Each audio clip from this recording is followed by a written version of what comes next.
Good morning, everyone. I thought I'd take a few minutes to do a quick vlog to kind of vent a little bit to you guys. Sorry I'm a mess this morning, and you're going to probably hear Sesame Street in the background because I'm sitting next to my daughter, Angelina. We had a really bad day yesterday in the world of Rett Syndrome and seizures. Angelina has, Rett Syndrome, and a big symptom or a characteristic of Rett Syndrome are seizures. And I'm feeling extremely discouraged today. Devastated, actually, is more of a better word. We've been seizure-free for a month, in a couple days, I believe. We finally found, medications that we thought were controlling these horrific seizures. And, we were on the right path. And then out of nowhere, yesterday, they reappeared. They came back. And so I'm really pissed off today because I'm just I hate Rett Syndrome. I hate seizures. I hate what it's doing to my baby. I hate what it's doing to my family. So I just want you guys to kind of, bear with me a little bit this morning. Try to put yourself in my shoes. So imagine this. Driving down the road with your child. It's a beautiful day. Say you're taking her, to a doctor's appointment. We were actually on our way to therapy. And, when you have a child with epilepsy or it has seizures, you have a trained eye. No matter what you're doing, where you're going, you're always watching, looking, because a seizure could happen at any time. So yesterday, like any other day, when I'm driving with her, I'm looking in the rearview mirror and I'm watching her. And she starts to make this noise. And I knew instantly, my gut, my motherly instinct told me, that sound just doesn't sound right. I'm looking at her, her eyes did not look right. I automatically start, preparing to pull over. Thank God we had a nurse with us yesterday. We don't always have a nurse with us every day, every night. Thank God yesterday we did. So I pull over, sure enough. Angelina goes into a very bad seizure. Imagine driving on a major road and you start to see your child seizing, and you have to keep your bearings together because you're driving this vehicle and you have to pull over safely and get to a safe spot to be able to help your child in this seizure. So we pull over in a parking lot. We quickly get out. She's seizing. She's turning blue. We got to get her out of the car seat.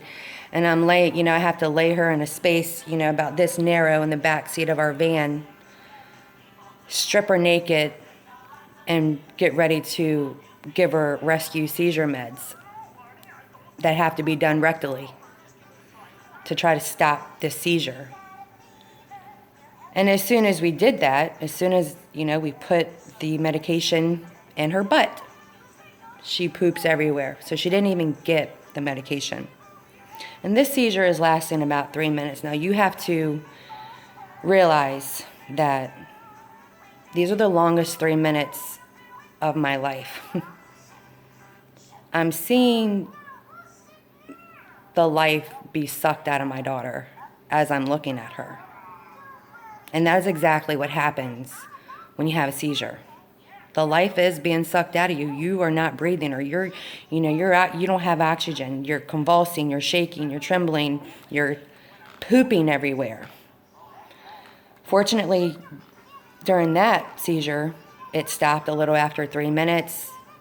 As a parent, I had to make a judgment call. Do I call 911? Do I have an ambulance come? Do I get her home? The seizure was over. She came out of it. Color was back. She was conscious. I made a judgment call to take her home. reassess things, give her the oxygen that she needed. So we come home. You come home? Yeah, I'm talking about you. We came home and again, we're on seizure alert now. We got every machine, every, thing we could possibly have to monitor her. Pulse ox, oxygen, rescue meds on hand. Of course, we're in contact with doctors. So, long story short, she had a total of 5 seizures yesterday. But here's what I want people to realize, and I don't think you do, or people in my life don't realize. She goes into another seizure when we get home, a really, really bad one. And again, with seizures, it's crazy because they all look different. There's no one type of seizure, and Angelina's probably had them all. So she goes into another seizure. Again, we put our plan in action. We get rescue meds out. We get the oxygen out. We're literally carrying my lifeless daughter into a room to give her these rescue meds. And as a parent, when you're seeing the life sucked out of your child, it gets sucked out of you too. If she's not breathing, you're not breathing. Metaphorically, because she's really not breathing. But it's like you're not breathing until you see her take that breath, kind of come out of that seizure. And so she's seizing. It's lasting long. The longest 3 minutes of my life feel like 3 years watching your kid go through this. So we go to give her the rescue med. But before we can do that, she loses all body function. She's literally pooping all over the place. I'm covered in it, literally. Covered in my daughter's feces because her body just lost all control. And in those 3 minutes, she's purple, she's shaking, she's trembling. And I'm like, what the fuck? Why is this happening? Everything's going through your mind. The thing about seizures is they can take your child at any time. Every single time my child has a seizure, I know that she may not come out of this one. There is a possibility and a chance that she may not come out of that seizure. There is a slight difference between being epileptic, having epilepsy, and then on top of it, Rett Syndrome. Because with Rett Syndrome, it's a neurological disorder. Their brains are broken. They don't work right. Her brain could tell her at any time, during any seizure, to not breathe again. Can you imagine, as a parent, knowing that every day?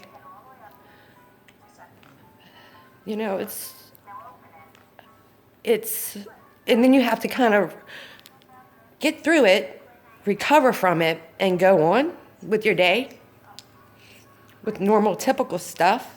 How do you do that? We do it every day. Lots of people do it every day, but you never get used to it. You're never, you can be prepared. You can have everything you need for her to help her get through it, but you never get used to seeing your child go through that. And the emotional trauma that your child has to endure and you have to watch, it's the same in a way. Yes, she's the one having seizures, but I'm having it right with her.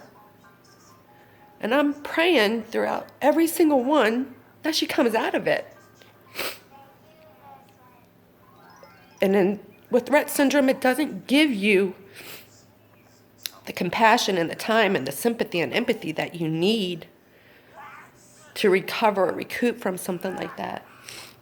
You just have to do what you do what's best for your daughter, the most you can do for your child, and pray to God that this is not the one that takes her.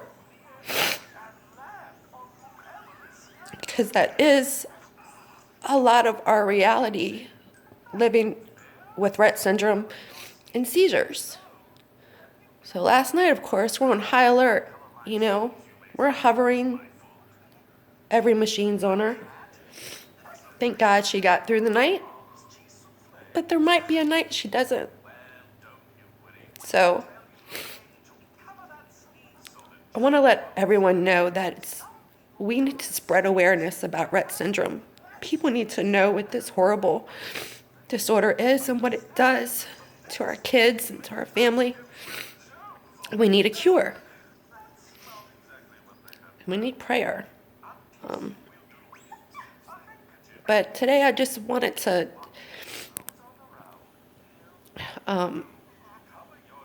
give people an idea or an understanding of what it is like to live with this disorder and to have to live with seizures.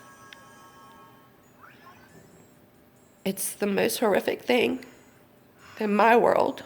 It's the scariest thing. And it's out of my control. There's absolutely nothing I can do about it. There's no way to know. There's no rhyme or reason. This has been a great week for her. Like I said, we've been seizure free. And then out of nowhere, they're back. And our whole world is shattered again. And I'm petrified. So that's all I have for this morning. Sorry about the tears, but people need to know about this. People need to know what Rett syndrome is and how at any day, night, moment, hour, it could take your child. And that is my reality. That is my family's reality. Have a great day, everyone.